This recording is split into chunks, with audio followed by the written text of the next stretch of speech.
شہریار یہ بتائیے گا کہ اس وقت ڈیفینیٹلی سیکیورٹی ہائی الرٹ ہے شہر اقتدار میں، کیا انتظامات خصوصی طور پر کیے گئے ہیں اور اس حوالے سے مزید کیا اقدامات آئندہ آنے والے چند گھنٹوں میں متوقع ہیں؟ کہ ایک تو ریڈ زون جو ہے اس کو جو ہے محفوظ بنایا گیا تھا، اس کے سیکیورٹی ہائی الرٹ تھی۔ اس کے بعد گزشتہ شب جو ایکسٹینڈڈ جو ہے ریڈ زون ڈکلیئر کر دیا گیا تھا۔ بہت سارے علاقے جو G6 G7 کے علاقے تھے، یعنی 0 پوائنٹ کے پل سے لے کر جو جناح ایونیو تک جو ہے ریڈ زون کو ایکسٹینڈ کر دیا گیا تھا۔ اس لیے جو ہے اس تمام علاقے میں بھی اس وقت جو ہے سخت ترین سیکیورٹی کے انتظامات ہیں اور بھرپور انتظامات کیے گئے ہیں۔ اس مذاکراتی عمل کو کامیاب بنانے کے حوالے سے دفتر خارجہ کے ساتھ ساتھ وزارت داخلہ نے بہت اہم جو ہے کام کیے ہیں اور بہت جو ہے اس طرح کے اقدامات کیے گئے ہیں کہ فول پروف جو ہے سیکیورٹی انتظامات کیے گئے ہیں۔ یہاں سے جو میڈیا جو غیر ملکی اور ملکی میڈیا کے لیے بھی جناح کنونشن سینٹر میں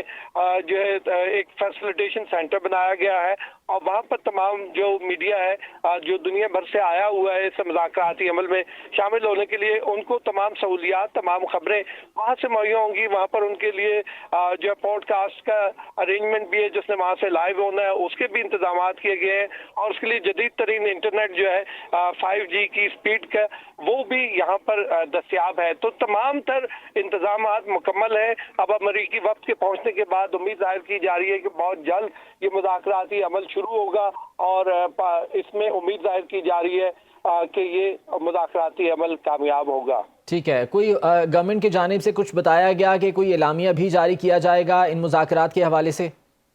دیکھیے، ابھی تو مذاکراتی عمل شروع ہونا ہے۔ جب یہ مذاکراتی عمل جو ہے اس کا آغاز اس طرح ہونا ہے کہ ان کے پہلے امریکہ اور ایران کے وفود کی پاکستانی وفد سے ملاقات ہوگی اور اس کے بعد یہ جو دونوں ممالک ہیں اپنے اپنے جو چارٹر آف ڈیمانڈ ہے، جو اپنے نکات ہیں، ان کے اوپر بات کریں گے اور اس بات چیت کو آگے بڑھایا جائے گا۔ اس بات چیت کو بڑھانے کے بعد جو ہے جب مذاکرات باقاعدہ دونوں ممالک کے مابین شروع ہوں گے، اس کے بعد کوئی امید ظاہر کی جا سکتی ہے کہ دفتر خارجہ اس حوالے سے اس میں جو بھی پیش رفت ہوگی اس کے حوالے سے اعلان دفتر خارجہ کی جانب سے کیا جائے گا۔ ٹھیک ہے، پاکستانی حکام کی جانب سے ان مذاکرات کے حوالے سے کیا چیزیں جو ہے وہ امید کی جا رہی ہیں کہ کس طرح سے معاملات آگے بڑھیں گے اور کتنی امید ہے کہ دونوں فریقین کو جو ہے وہ ساتھ بہتر طریقے سے بااعتماد طریقے سے لے کر چلا جائے گا؟ دیکھیے، جس طرح پاکستان نے اس ثالثی کا آغاز کیا، امریکہ کو جنگ بندی پہ آمادہ کرنا آسان کام نہیں تھا، اسی طرح ایران کو بھی روکنا کوئی آسان کام نہیں تھا، لیکن پاکستان نے مؤثر سفارتکاری کے ذریعے یہ کام سر انجام دیا اور اس میں وزیر اعظم شہباز شریف کے ساتھ ساتھ نائب وزیر اعظم اور وزیر خارجہ اسحاق ڈار اور چیف آف ڈیفنس فورسز اور chief of army staff field marshal Syed Asim Munir نے اس تمام عمل میں انتہائی مثبت رول جو ہے وہ پلے کیا اور ان کی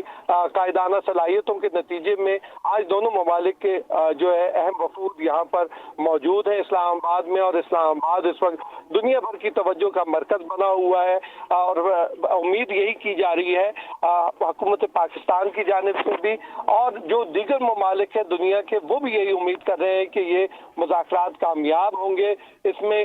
عالمی رہنماؤں نے وزیر اعظم شہباز شریف سے بھی رابطہ کیا اور جو وزیر خارجہ اسحاق ڈار، ان سے بھی عالمی رہنماؤں کے رابطے ہوئے ہیں اور تمام ممالک کی یہی امید ہے کہ یہ مذاکرات کامیاب ہوں گے اور ان مذاکرات کی کامیابی سے جو ہے کئی ممالک میں استحکام آئے گا۔ اس پورے خطے میں اس وقت جو ہے اس کو جنگ نے اپنی لپیٹ میں لیا ہوا ہے، تو امید یہی کی جا رہی ہے، سب کی یہی امید ہے کہ یہ مذاکرات کامیاب ہوں گے اور ان مذاکرات کی کامیابی کے لیے پاکستان اپنا مؤثر کردار ادا کرتا رہے گا۔ یقینی طور پر امید تو یہی ہے کہ مذاکرات کامیاب ہوں گے، لیکن شہریار مختلف حلقوں کی جانب سے یہ کہا جا رہا ہے کہ کچھ بہت سی کمپلیکیشنز بھی ہیں، یہ پروسیس اتنا آسان نہیں ہوگا، تو ڈیفینیٹلی دونوں فریقین کو ان کو بااعتماد طریقے سے ساتھ لے کر چلنا اور پھر اس کے بعد دونوں کو مطمئن رکھنا، یہ پاکستان کے لیے ایک بہت بڑا چیلنج ہو سکتا ہے۔ اس بارے میں کیا کہتے ہیں پاکستانی حکام؟ دیکھیے، یہ بات بالکل درست ہے کہ جب دو ممالک اتنی کشیدگی جن کے درمیان بہت حد تک بڑھ چکی ہو، اس کو ختم کرنا بہت زیادہ آسان کام نہیں ہوتا، لیکن جب آپ مذاکرات کی میز پر بیٹھتے ہیں